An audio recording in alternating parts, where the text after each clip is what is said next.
painstakingly picks a nail out of the ship's structure and uses it to pick the lock on his shackles, freeing a number of his companions. Sinke initiates a rebellion on aboard the storm-tossed vessel.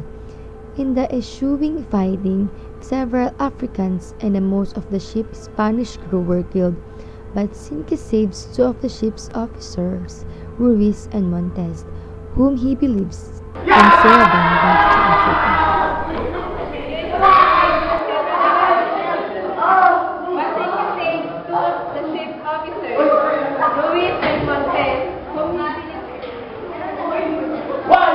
Why did you let us so many to be alive?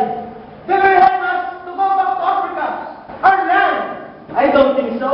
Their group is just a waste of time. Oh, come on, come to think of it. No one knows how to go back to Africa.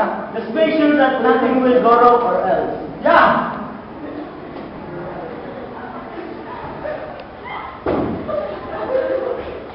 You, asshole, bring us back to Africa or else I'll kill you.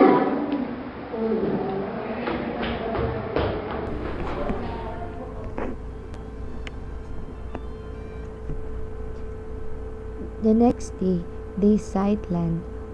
Unsure of their location, a group of African men takes one of the ship's boats to shore to fetch fresh water.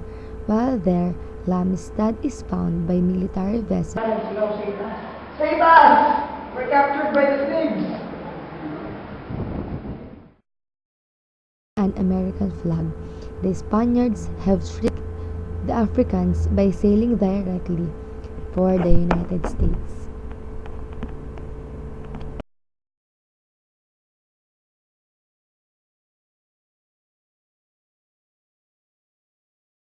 The films focus now shifts to Washington, D.C., where a session in the House of Representatives introduces John Quincy Adams,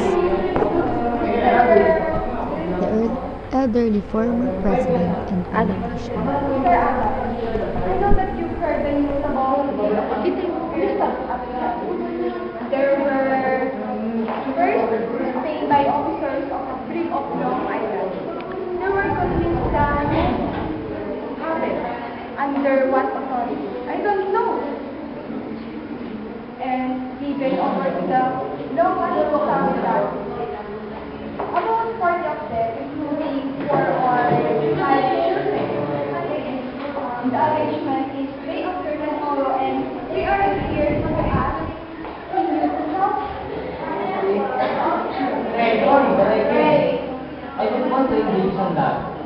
I don't want to condemn that legally. But Mr. Adam, Please, Mr. Kapan, I could not consider it. Captured by the American Navy, the Amistad Africans are taken to a municipal jail in New Haven, Connecticut, where the ship's occupants and a tearful Sinke are thrown into a green dungeon, attempt to talk to the Amistad Africans, but neither side is able to understand anything the other party says. As the hearings drag on, Baldwin and Judson regularly walk around the city docks, counting numbers in the Med language in an attempt to recruit an interpreter. They eventually happen upon a black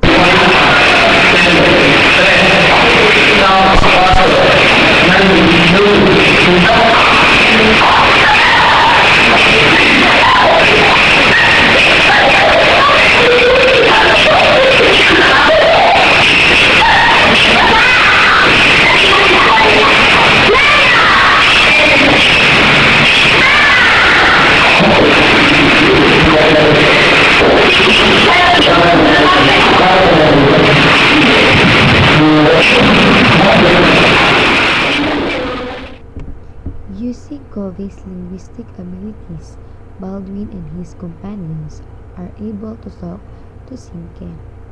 In his first speaking role in the courtroom, Sinke, through a series of flashbacks, tell the haunting story of how he became a slave.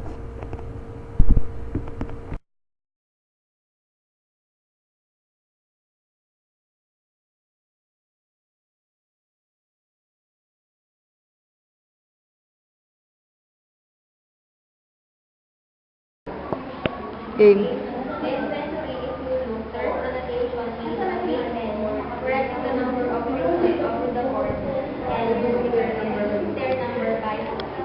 What does it mean?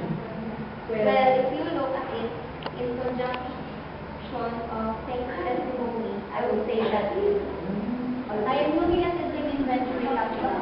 That's sorry. I don't see where it says today which is slaves overboard, a mason or any other case. Of course, you would not. I will say that the cargo weight changed. They reduced the population, but that's all. It's simple. It's simple. Last week. Alright. Well, for you, perhaps, I may need a quill and parchment and a better imagination. A spring! Give us a spring! Give us a spring! Give us a spring! A spring! Give us a spring!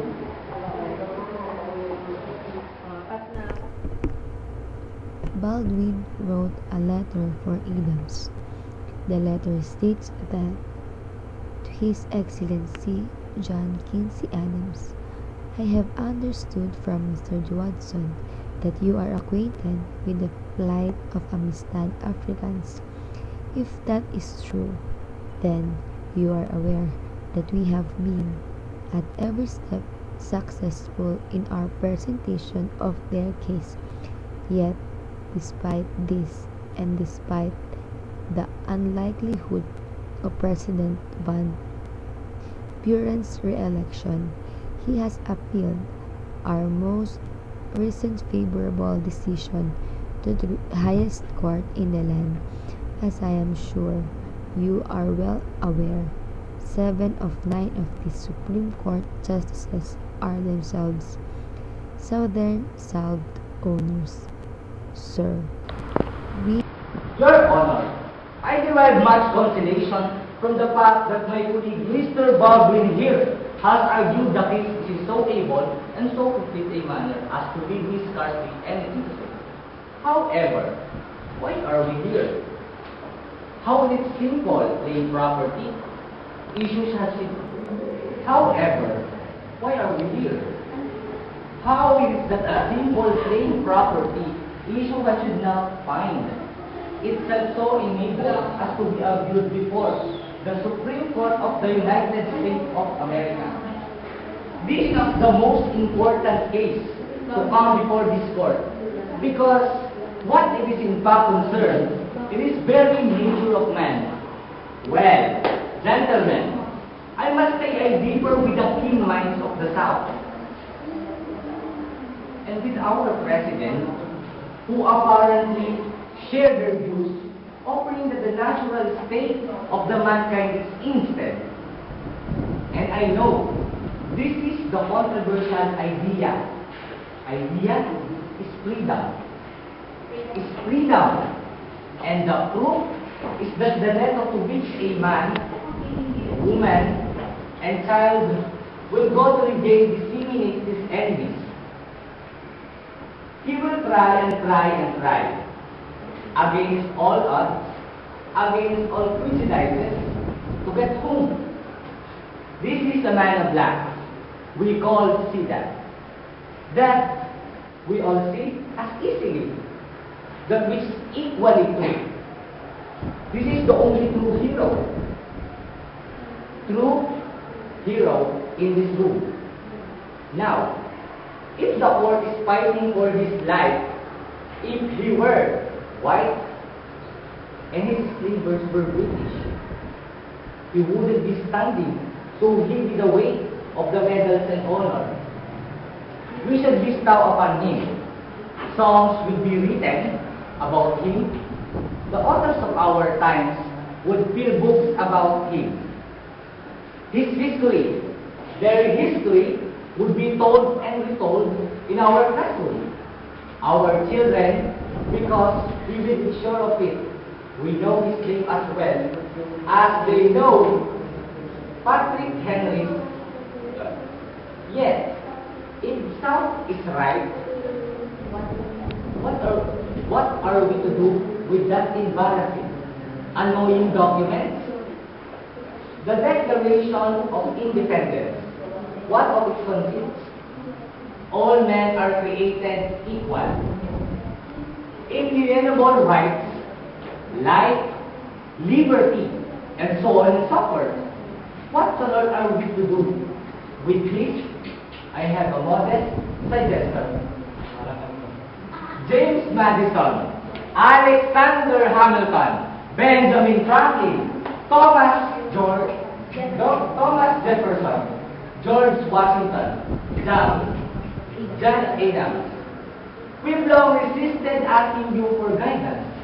Perhaps we have feared in doing so, we might acknowledge that our individuality, which we so revere, is not entirely our own. Perhaps we feared an appeal to you might be taken for weakness. But we come to understand, finally, that this is not so. We understand now, we've been made to understand and to embrace the understanding that we are is who we are. We desperately need your strength and wisdom to triumph over our fears, our prejudices ourselves.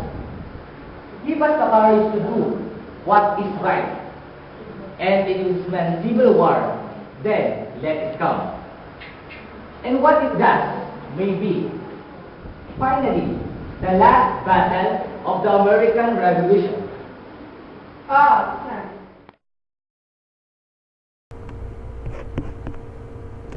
Sid Keb bids emotional farewells to his companions, shaking Adam's hand, giving West Soldier's illustration as aligning with his own memento and printing down in English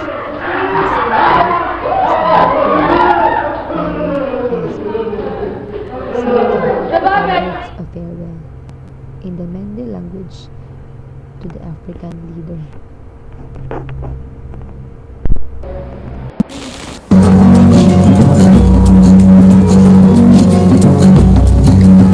Como